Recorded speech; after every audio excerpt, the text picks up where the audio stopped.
Well, it's good morning. Yesterday was a strange old day. But more to that, the mo. It's Tuesday, and do you know what? It's not too bad out. It's sort of like there's dry patches on the road outside my home, which shows it hasn't rained overnight. Still clouds in the sky, but I can see patches of blue there. It's nice and cool enough to be comfortable. I like cool mornings. I don't mind warmish days, but I really don't like things when they're too hot. And I really do have to go out later because I'll tell you more about that in a moment. But this I started yesterday morning, and after about half an hour's work I had to put it in a heavy book to flatten it out a bit. It's a bit better. It's not curling up round itself like it was. Still not perfectly flat, but that is why parchment craft needs to be attached to backing card, really. I'm sure that given enough a bit more time it would actually relax a bit more. I also sometimes think I've just got the technique wrong, but at the end of the day it works out fine. Trying to work out, oh, that's the right way. That's the front side, which is much whiter, and it bends up so it'd be easier to put down something. This is the reverse, which is what I'm drawing on with one of these tools that I particularly like. So I'm going to carry on with this while I whitter, because I'd like to get some more done, and if I get time then I'll dig out some colours, stop the camera, dig out some colours and use them to add colour to this particular sections. And you see the colouring for this is really easy. You don't particularly have to worry too much about keeping within the lines in each section, but I'll show you afterwards. It is rather lovely. In fact, it'd be rather lovely to do a colouring book, really, created out of vellum in this way, but goodness knows how that would work, or even if it's possible, because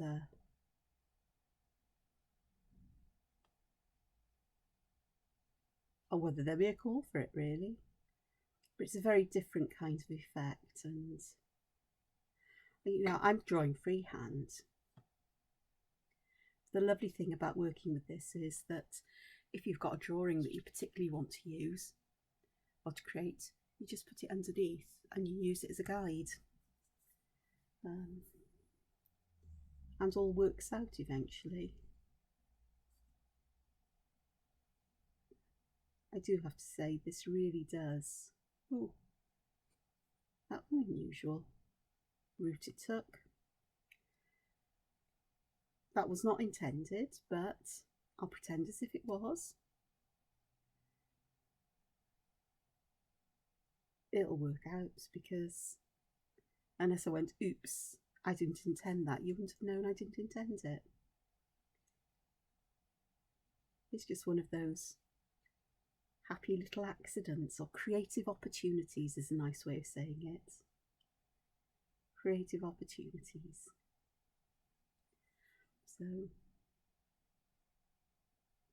So yesterday it was just one of those funny days where I was overly tired and just couldn't really get motivated to do much in the way of anything. And so I did end up in bed late afternoon, very early evening, for a nap, which meant I was up a bit later than perhaps I'd normally be. I was up until about midnight. But when I did sleep, I slept through for a good 6 hours. I'm sure my smartwatchy thing will tell me exactly how many deep hours of sleep I had and how many light hours in that time. But I feel refreshed today. I feel more alert and with it, I suppose, and ready really to do things. And I stayed awake longer because I expected an Amazon delivery. I ordered some fountain calligraphy pens. Do you know, sometimes I wonder what I'm doing. I get them, I think, what was I thinking behind this? And now I've got no idea, but at the time it seemed like a good idea. If nothing else, it'll be nice to write with them in my journals. So, you know, no, nothing majorly problematical. They're pens, and I really do need, I think, to get over my my need for pens, because it's ridiculous. I, you know, it really is. I don't know how many lammies I've got. They keep bringing out pretty colours. I can't resist pretty colours.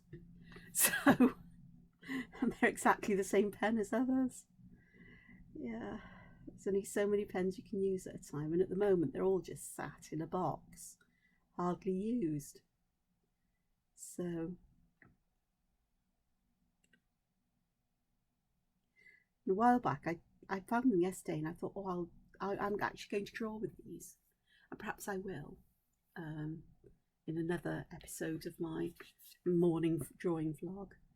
I bought vintage colour gel pens, and actually they write really nicely. I got some from Arteza, however you say the company name, and they're nice. They're 0.7, you know, sort of like ballpoint ends. The line is narrower than 0.7, but they write quite smoothly. The ink is quite oily looking in it, but it dries without a problem. And the other ones were Zebra Sarasas, and they've got, I think they're a 0.5 ball end tip thing, and they are finer, and the ink is a bit more pigmented as well. You know, they're both lovely for different purposes, and that even though there's a similar range of colours in them, they're not the same exactly. I think that may have something to do with the, gracious, what on earth is that noise? Something going up the hill that's very noisy. So yeah, so I think it may have something to do with pigments, or perhaps the way that the composition of the inks in them is different as well. So, but they work, they dry quickly, they're pretty smudge proof, and if I remember rightly, they're okay with water. I could be wrong, mind you, because it's been a couple of months since I used them, but they were something quite different to work with, to draw with. And I, at the moment, for the past several months, I think, it's been these vintagey, rusty, corrosion kind of colours that I've really enjoyed playing with. I'm using that word playing with, but I guess you do play with colour, that I've been using, that seem to speak to me and my particular aesthetics at this time. It's quite a contrast, because I've always been fond of very bright and very pure colours, I suppose. Often complementary colours.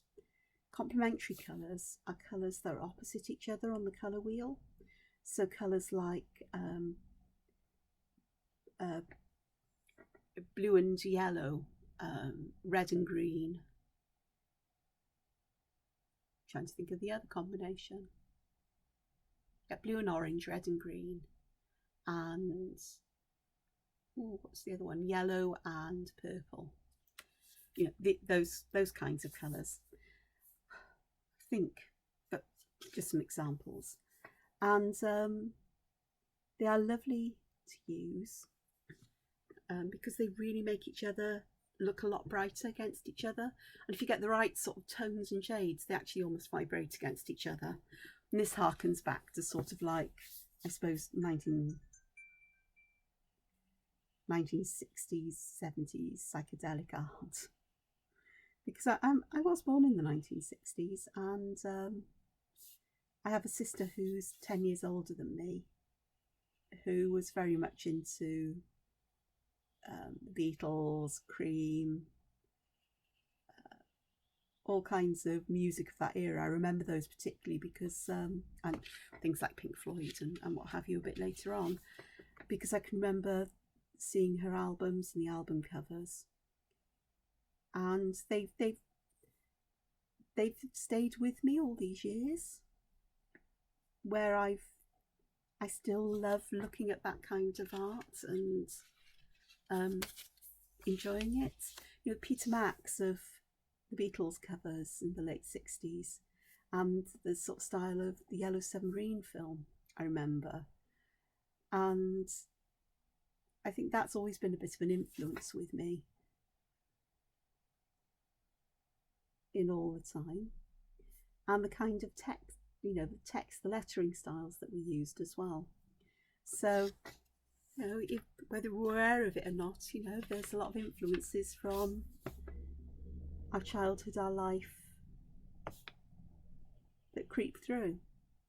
Perhaps those patterns of aesthetics in some way are set early on, but you know, they don't remain that way. They change and develop over time as well. But the vintagey feel just seems something I don't know.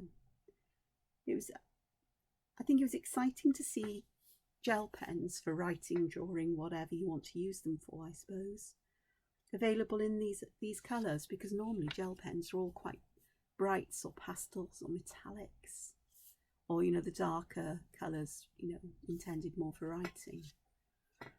And I really did get sort of really quite excited about them, which was lovely. So they're there. They live in a pencil case. I discovered them yesterday while I was looking for one of the Tombow Fudenosukis. I had to break out a new one because I couldn't find the ones I've been using recently. So where I've put them, I don't know, is the honest answer. But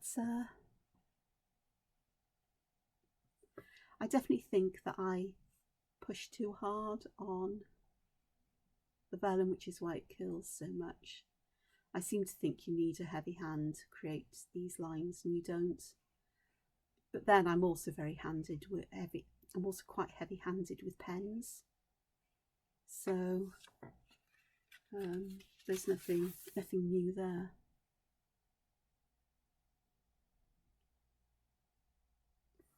So how did I get onto that?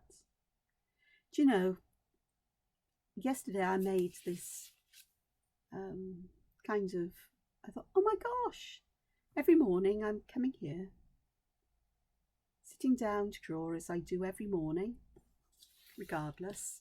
And then a week or so ago I thought, oh, I draw every morning, so why don't I, or create, not necessarily draw, you know, some days I might paint or colour, or it depends what I'm doing, or add to my visual dictionary, or, you know, whatever it may be.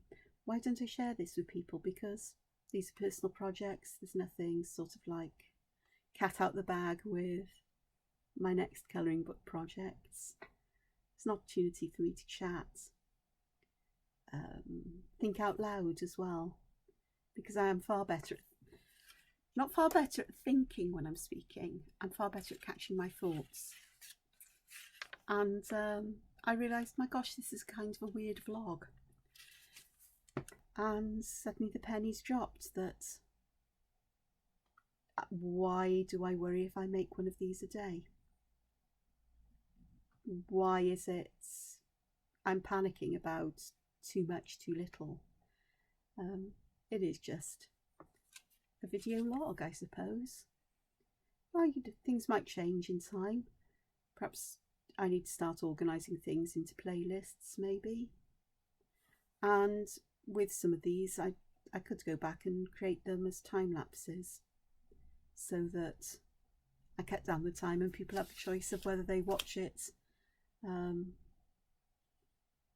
entirety, so you can listen to me talk, or whether you prefer to have a quick watch in time lapse with some nice music perhaps behind it, and decide that way.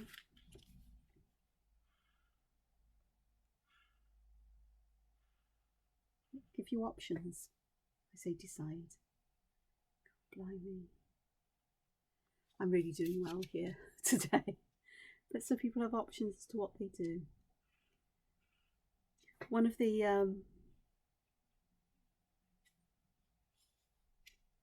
the things I like to watch is, before I go to sleep especially, are people who vlog their narrowboat life, narrowboat journeys. And narrowboats are these narrow boats that go on the inland waterways of Britain, canals. And before trains were invented, they were one of the main ways of transporting goods around the country, getting them out to seaports, to towns and so on. Rivers were used originally, and then, you know, canal network was designed. But the Romans actually built canals as well, and of course they invaded Britain.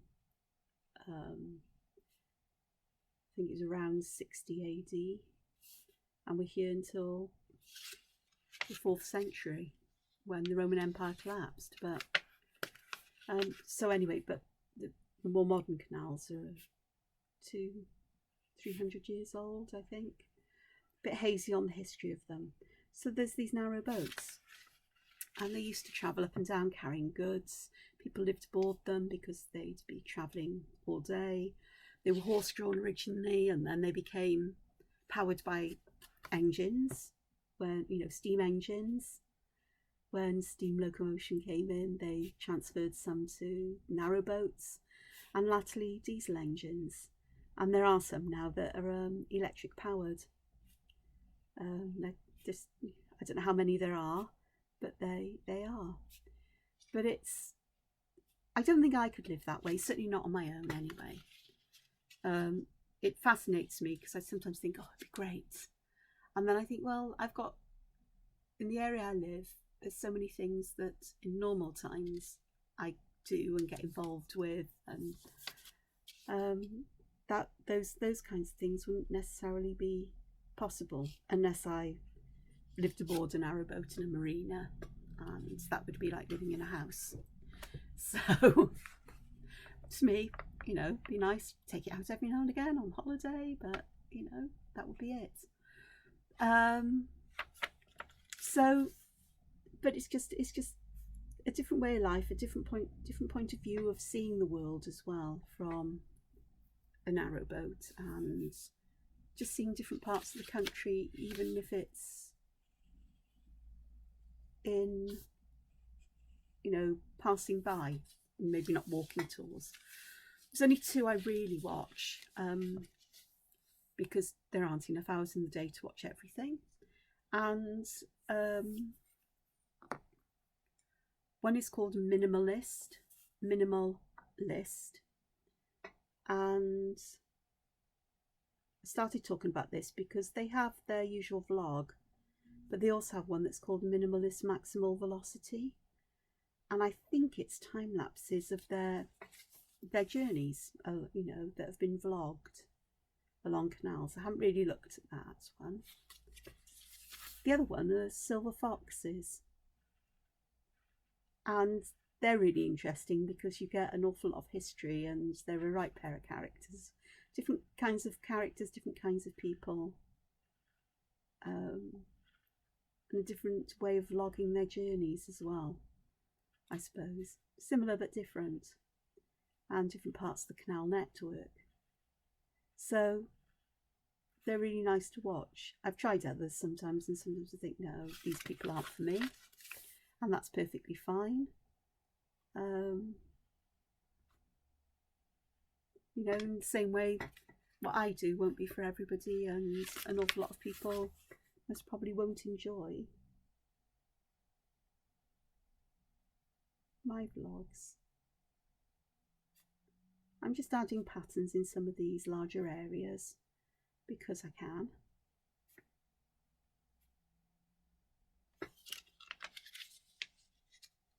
Just some of them, not all of them. Just for a bit of variety here. And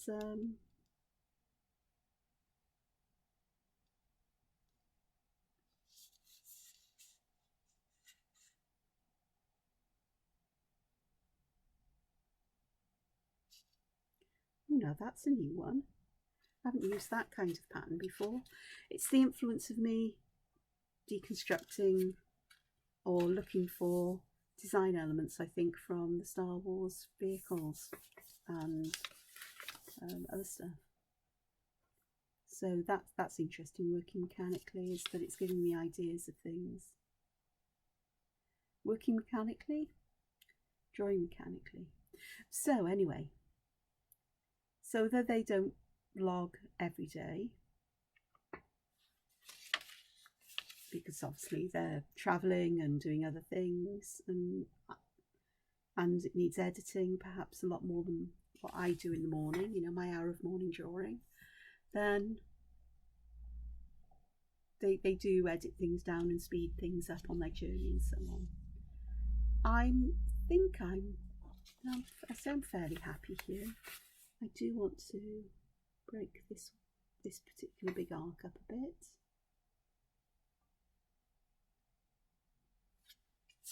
Let's have a look. How's it looking now? That's a bit better. It's in keeping with everything else.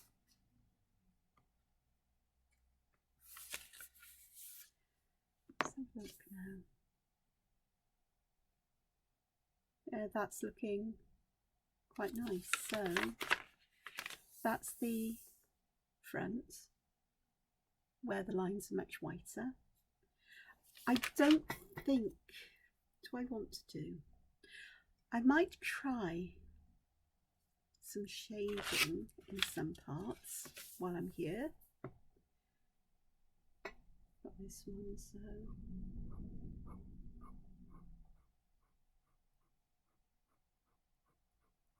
just to add some of that variation in white.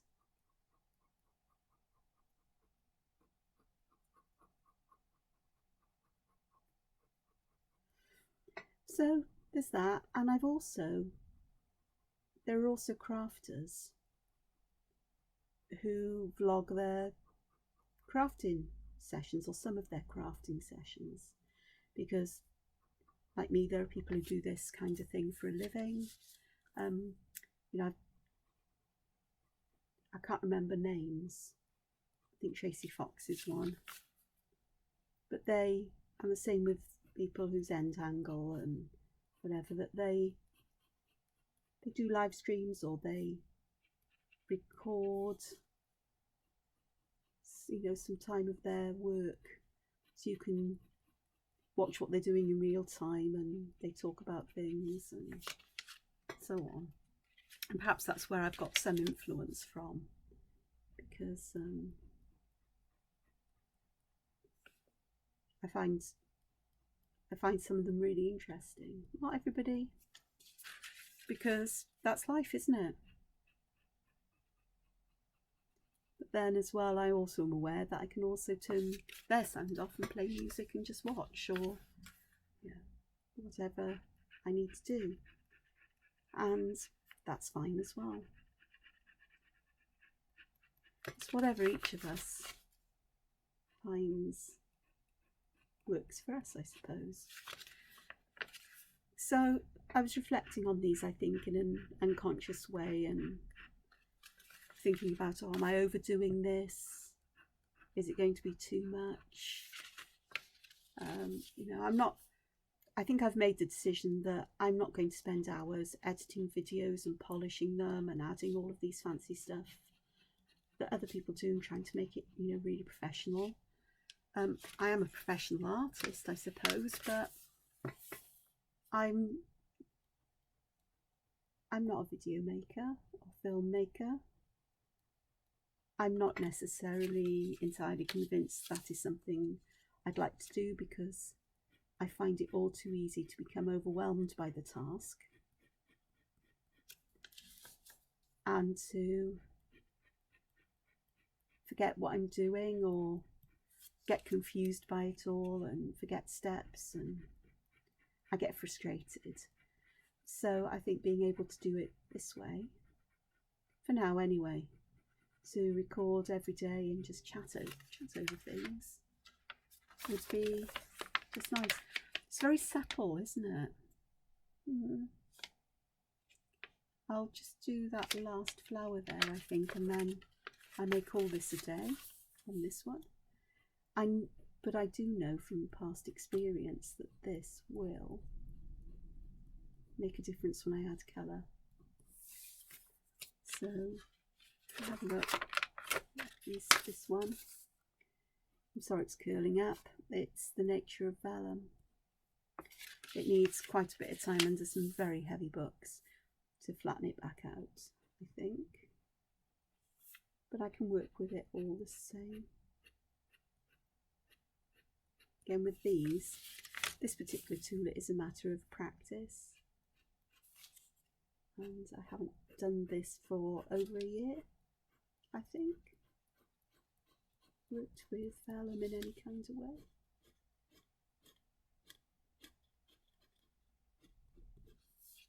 So it'd be interesting anyway. Always say, if I don't like the outcome, I've learned something along the way, even if it's, Angela, don't do vellum again. And I might have said this to me before, to myself in the past. It doesn't really make any difference. So, went off points there, as I do. But I just thought that, yeah, so this is what so that's how I'm approaching this new adventure in the realms of YouTube. Is to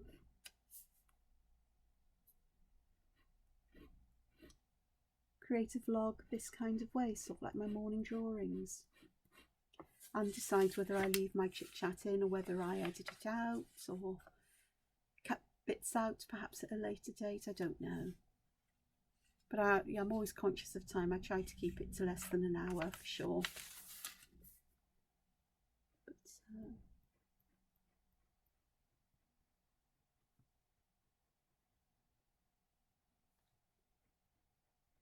so there we are. So I'm now a vlogger as well as a blogger and other stuff. So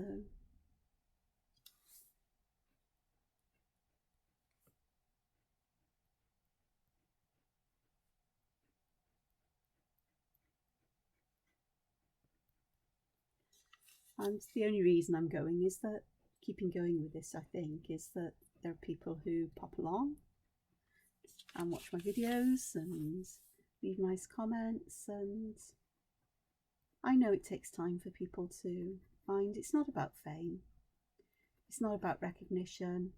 It's nice to have feedback that people enjoy this. I'm doing something crazy here. I am. This is what that's going to look like. And well, let's see.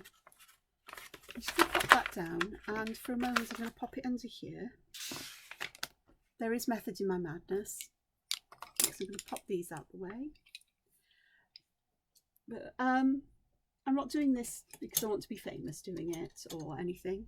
I just want to share what I do with people, perhaps to inspire, give ideas, some insights. But I think it's mainly because it helps me. I think out loud. And I live alone, and this past year I really haven't had people to talk to about art. Not that I had much before then, but I could talk with people, converse, have conversations, and I'd get ideas as I was talking. And I've barely seen anybody. I get meetings online, but it's not really chit-chatty ones. And it's getting that back and forth. That's where I get my best ideas. Anyway, go and find some pens, and that can sit there for a while. I'll come back to this in a while. I'll go and find some pens and finish my mocha and stuff, and I'll come back and start adding colour to that vellum piece. And so I'm saying bye for now, but for you there'll just be a transition, just a small break. So see you in a moment. There we are, I'm back, and I've picked up some colours, and I've got this here, and I've taped it down to a sheet of black paper. It's quite heavyweight paper. I actually ripped it out of my Sakura black journal I'm not using the black journal at the moment, so I'm not quite sure what I'm going to do with it. But I thought, well, hey, if I take a page out, it doesn't really matter. In fact, I ended up taking 2 out, but that's fine. Trimmed it down a bit. Need it so I can see the colours. So, colours I've got. I went and got my set of Tombow dual brush pen, marker pens. They aren't alcohol markers, they are water-based, water-soluble. And they have a brush tip on one end and a sort of like bullet tip on the other. Again, let me just say that when I mention products, I'm not sponsored, paid for. I've not been given any of these. I'm not asked for reviews in return for products, sponsored or anything in any other kind of way. Bought these up my own. I've had these for a number of years because I, you know, in the early days of all of this colouring book and my dabbling in art, journaling and mixed media and card making and other crafts, I was trying out all kinds of products myself. And I still have a fair number of them, and every now and again I'll dip into them when I'm doing something physical like this. And that means I can't bear to part with them at the moment. But one day I will have to be very firm with myself, I think. I really do have too many pens and materials here.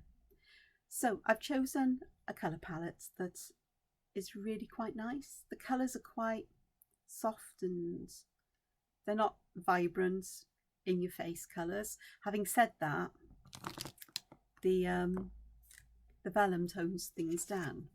So these are the colours that I tested on the vellum. I've got a blender pen. So they have these colourless blender pens, which are fab. But I found one that I'd left the lid off, and so the water's evaporated, but whatever is in there that shifts things like Unipin pen and Sakura pigment and so on has remained behind. I suspect glycerine, but I don't know. But these are them as I put them down. If I flip them over, you can see the vellum tones it down just that bit, and yet it still shows up on black, which I'd forgotten it did. So I've cobbled together this because this is still very curly. I've only been gone a few minutes to sort this out, and lots of masking tape, and take the black paper down because it's making that curl as well. It's a morning, but you know, it doesn't matter because this will all come off without damaging the vellum. So I'm going to do a bit of colouring this morning and show you how you can do this, as well as I talk about things. So I'm going to use pink here because I can.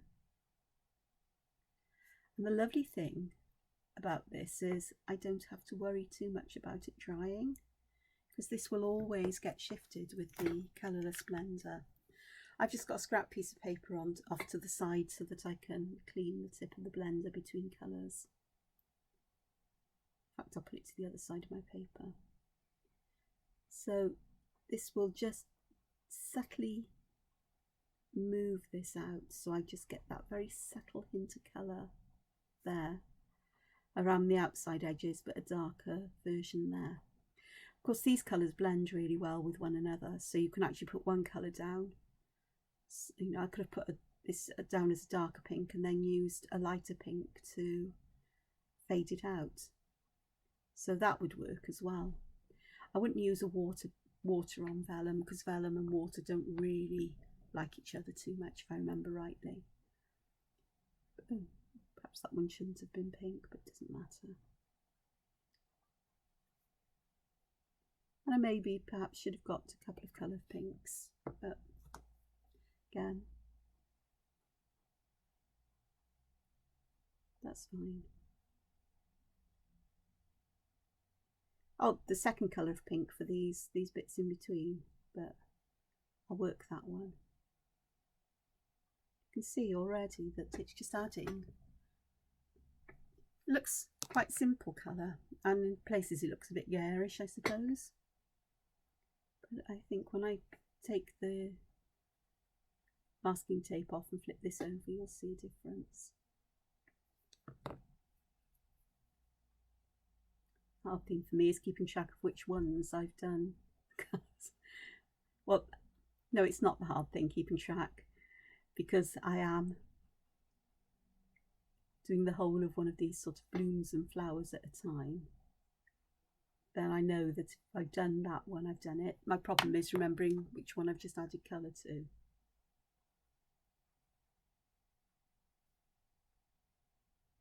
I'm not being too fussy about staying within the white embossed lines here, because as you'll see, they're quite opaque and the colour doesn't show through the other side. So a little bit of a slip doesn't matter. And even if I go over into an adjacent section, when I blend colour out, you actually won't notice it anyway. So it's very forgiving. This is really, really forgiving. So what else? So I've put it on about me and why I've decided that I'm going to vlog daily or nearly daily. There may be days where I can't do this, whether it's because I'm ill or because I have, as perhaps the world goes back to normal, I have to go places in the morning.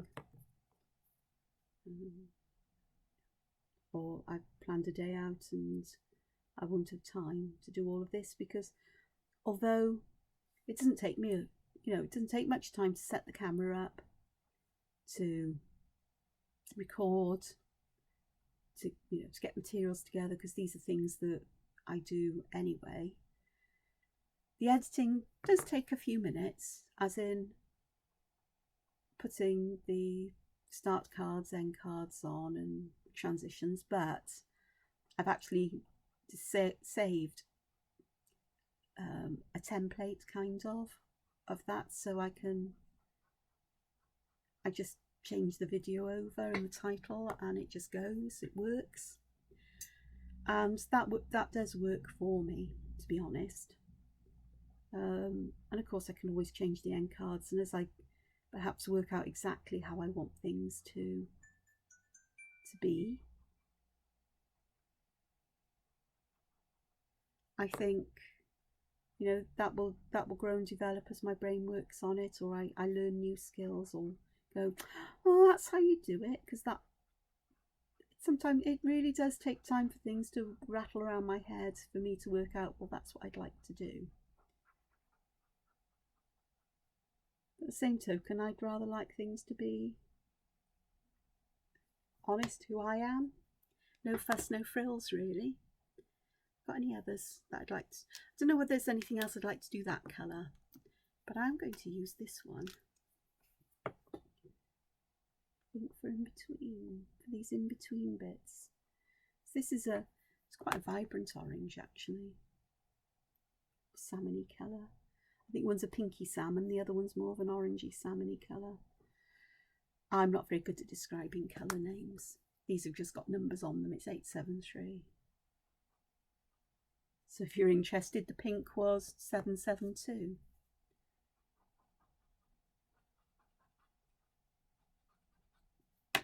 So yeah.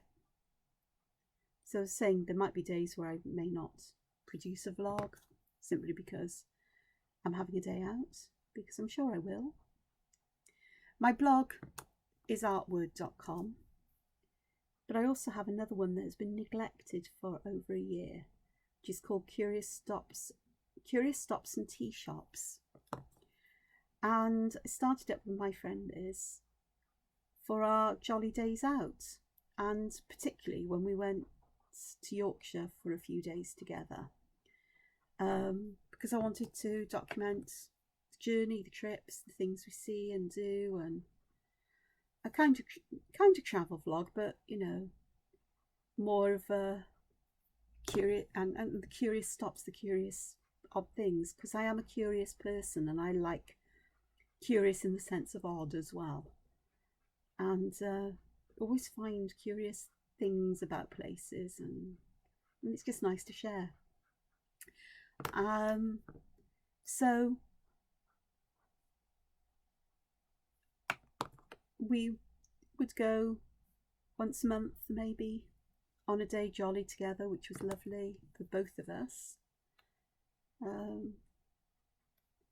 And it's called Curious Stops and Tea Shops because we jokingly say we're doing a cake run when we do this. Yep, cake run. Yeah, cake run. But it's more likely to be ice cream these days, I do have to say that.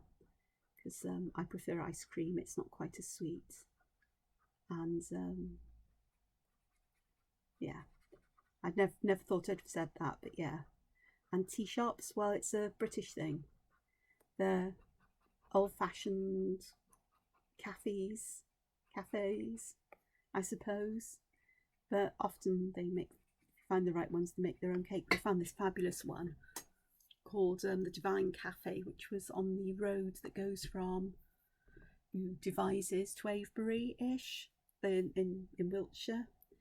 And we stopped there. Oh my gosh, the cakes were divine.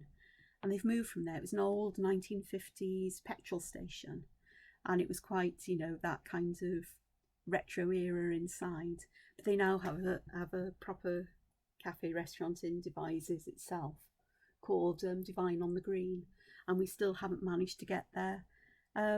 We will do one day, simply because lockdown pandemic can't possibly last forever, hopefully, and that may be one place we go.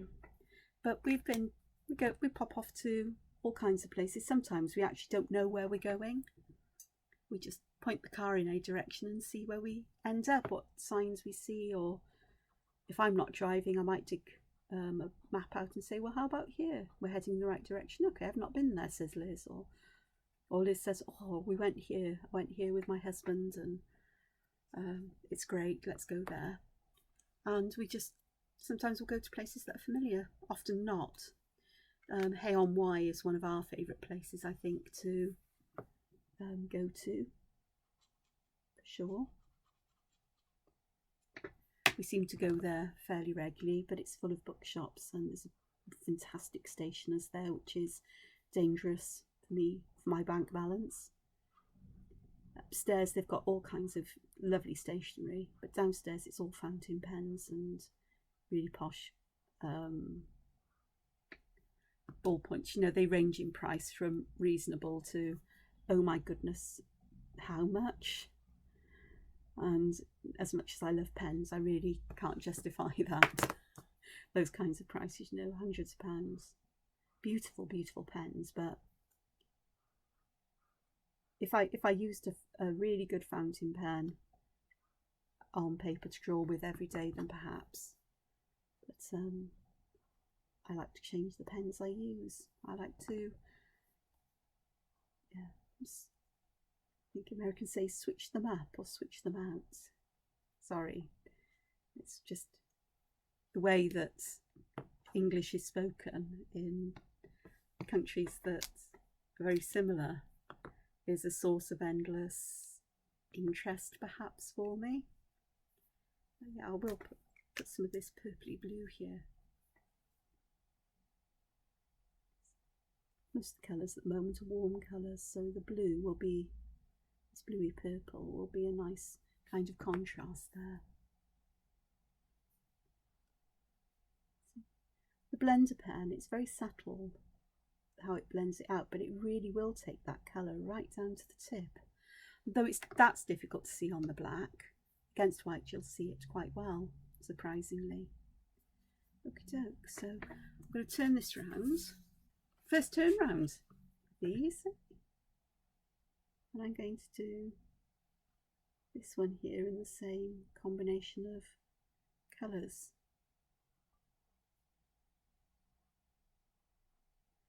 So there's a kind of consistency from one side to the other. You can see that if I go back over this, I can lay more colour down. So you can see I've got bigger areas to cover over here. So I'm going to need more pigments or colour ink, inks in these rather than pigments. Dyes. Just need a bit more to be able to spread out and to fill the areas in. So very, very subtle, but it does work. And so I'm hoping that, to go back to Curious Stops and Tea Shops, I'll be able to add to it.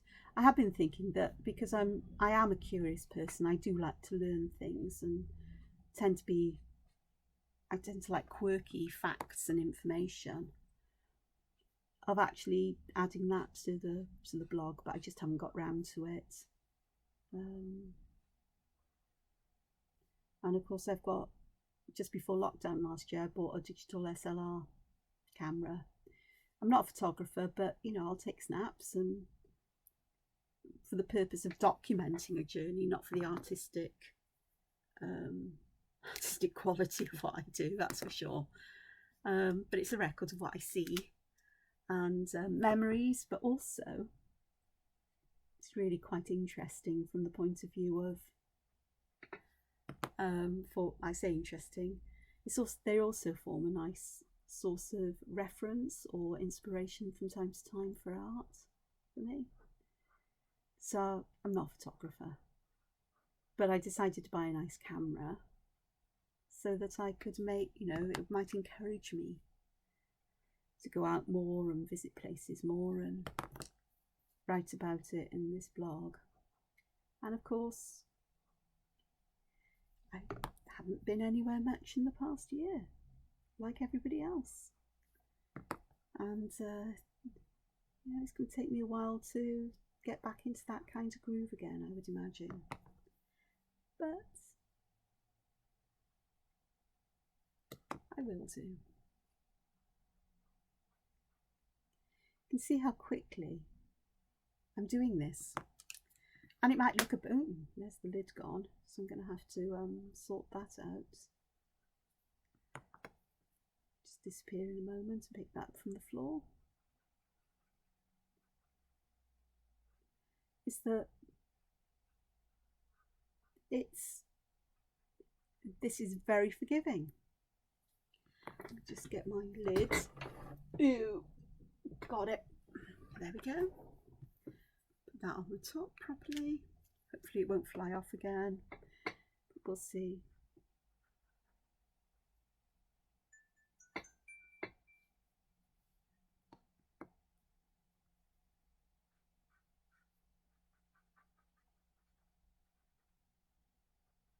Now today I also will be expecting an Amazon delivery because they couldn't deliver. I could have had everything set to be delivered. To get my teeth working, to be delivered on the same day, but I think I ordered things at different times and I couldn't combine deliveries by the time I did that. My freezer needs defrosting badly, so I've ordered some reusable insulated bags. Big ones, not really expensive ones that you'd want to take on a picnic or whatever, but ones that will keep my food, frozen food, frozen for a couple of hours while I defrost the thing. And then I can clean them out, dry them out and store them, and I've got them then for the next time. We'll have to dig out piles of towels to catch all the water that comes out of it. Yeah, it's not one of my favourite jobs, and I must admit I do often leave it far too long before I do it. I think I'll do it tomorrow, Tomorrow comes and my mind has wandered on to something else. So there's that. Later on today, I've organised a meeting for people that belong to the Angela Porter's Colouring Book Fans Facebook group to come and say hello. It's about 4:30 UK time. I'll be there a bit earlier so that people can just pop in if they feel they want to. And there's no compulsion to stay long. In fact, I'm going to have to call the meeting closed about 6 to 6:30 because I've got another meeting at 7 o'clock to go to. Just before 7 I need to be there, so I'll need to organise myself and sort myself out for that.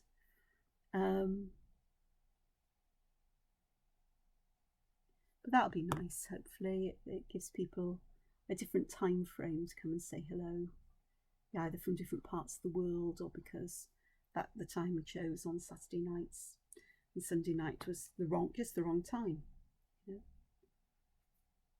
And I've said, you know, we'll eventually work out what day or days, couple of days a week and times are best for the vast majority of people. It won't be right for everybody, and not everybody will want to come and say hello perhaps, or to come and have an artful chat and get to say hello to each other, meet each other, not physically in person, but in person, all the same. It's been lovely actually, and it's really nice to say hello to people. So if you happen to be a member, then feel free to pop along if you're free. If you're not a member, it's free to join. And there are plenty of colouring templates I've done available in the group as well, for free. Again, because I draw so much, do that, and it's my way of giving something back to people for being quite supportive of my work. Just a little thank you. And through the coronavirus crisis, I've done a template a week because I know how stressful and anxious people are and have been, and I know how much art helps me manage emotional ups and downs, so I just thought it was a nice thing to do. And I'm still doing one a week now because we're not out of this. In the UK we seem to be heading in the right direction. There's very few cases daily, new cases daily that have been tested for, and there are, but even more importantly, there's not many deaths now. Dreadful at one time. It's awful. Old people who've lost their loved ones, and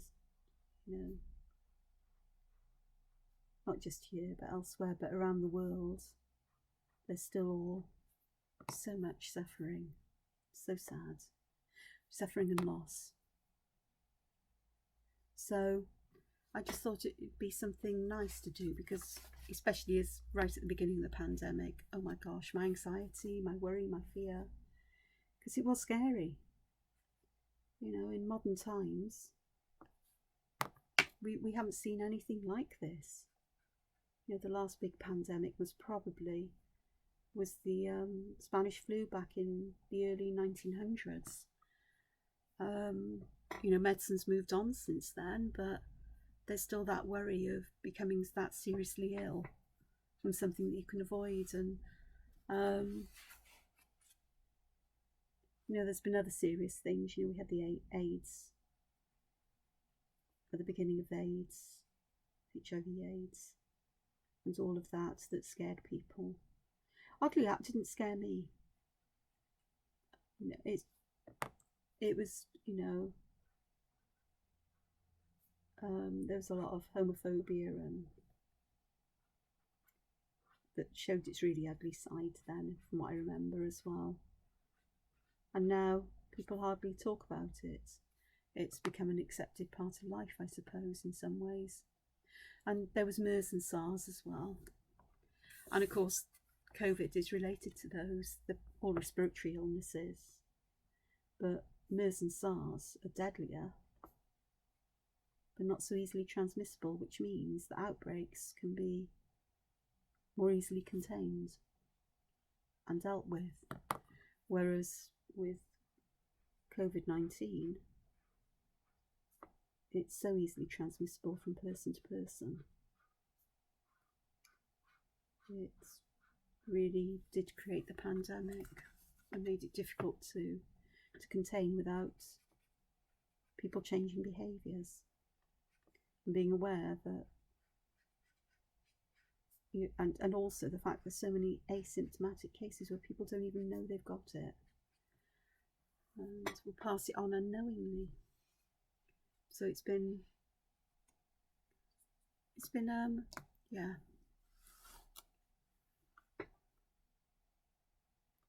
So the colouring templates I've done because a lot of anxiety and worry about that. I'm sure there'll come a time when perhaps I won't be doing them weekly, because I may not have that kind of time. Can't see it because I love to draw, but we'll see. But 1 a week last year, or in the past year, means there's over 50 there, and then there's been a couple of more years of I've done them once a month, so there's quite a lot there. And I don't charge for people to use them. There are some terms and conditions, you know, because I don't think it's fair that I give this for free, that people should make money from it. You want to colour them in, give them away, that's fine, you know, but you really shouldn't be making money out of work that I've given for free, because it's just, you know, I won't get on to copyright breaches, because I've had so many over the years where my artwork has been used by people to make money without permission from me, without licensing or anything else, and it is theft. It's intellectual property theft, and I take it up with companies when I see it, and sometimes people let me know they've seen it and ask, you know, is this with your permission or is this not, and I will take it up. And I don't spend time trawling around the internet looking for people that have stolen my art or used it. Sometimes people get in touch and ask if they could use it, and it depends what for. Sometimes I grant permissions, sometimes there's a fee charged because it's a commercial thing, but generally my art isn't for commercial use, except where it's been express permission's been given, and so on. I'm my own worst enemy in some ways, because I was very naive in the early days, and my some of my dragonfly and butterfly drawings going back, I don't know, 6-7 years, turned out to be really popular. And once you put something on the internet, it really is in the wild.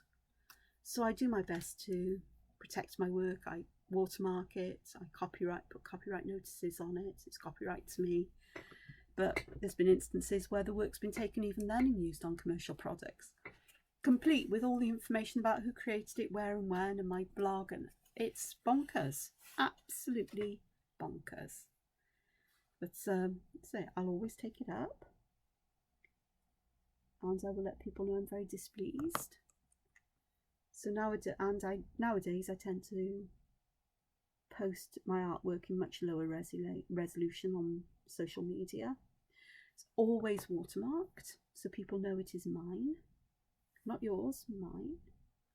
And I don't mean you who are listening, because there's this, but it's one of those things that irks me. And every now and again I have to have a big rant about it on my blog or whatever, because somebody's done it again. The other thing is all the ripped off colouring books.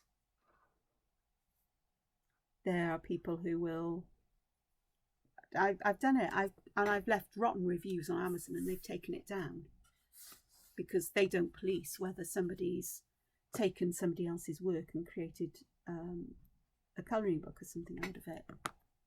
And it's happened often with mine, not just mine but others. My publishers say we don't do anything about it because it's almost like people soon work out it's a rip-off, that the quality is really poor, because they scan the images in really quickly. It's not nowhere near the quality which I provide the software for, the images for my publishers. And people get duped into buying these things, and they are expensive. They're more expensive than the kosher books, proper books. And I'm aghast that people have the gall to do this. And they sort of like, they disappear, or somebody leaves a comment, and then they pop back up with the same kinds of stuff, but a slightly different name or different cover, and we'll make money off that. And I really do think that companies that allow self-publishing, which is great, because I mean, I self-published Doodle Worlds because people were asking, can you please do this as a book, and the publishers weren't interested at the time. And so I put a book together, self-published it, and it still sells slowly, but it still sells. And I'm, you know, that suits me really, in that kind of way. I don't want that colour, I don't want that colour. What colour am I going to put there? I think it might have to be the yellow next to the green. But it is also open to abuse, so easily to abuse. And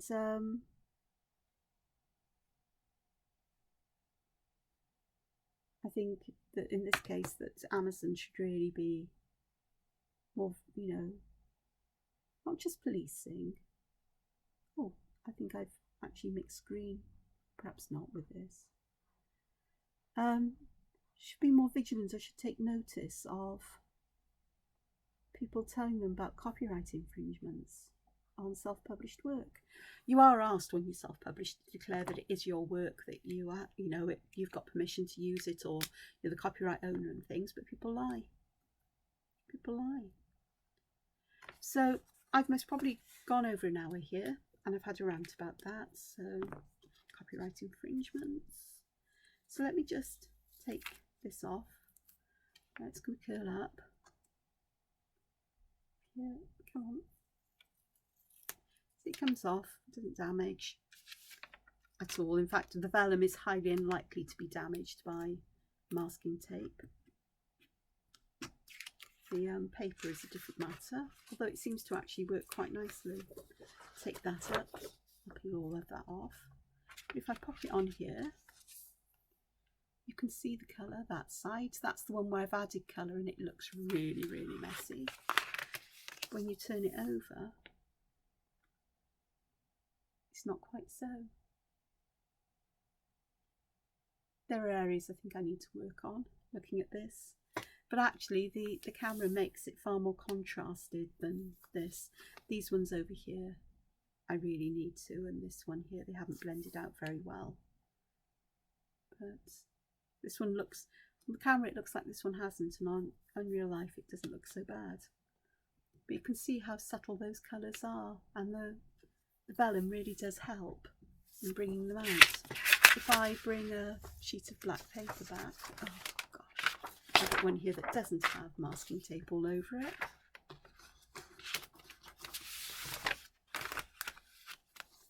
That's how it would look like from the front. And with black behind it, the colours still show up.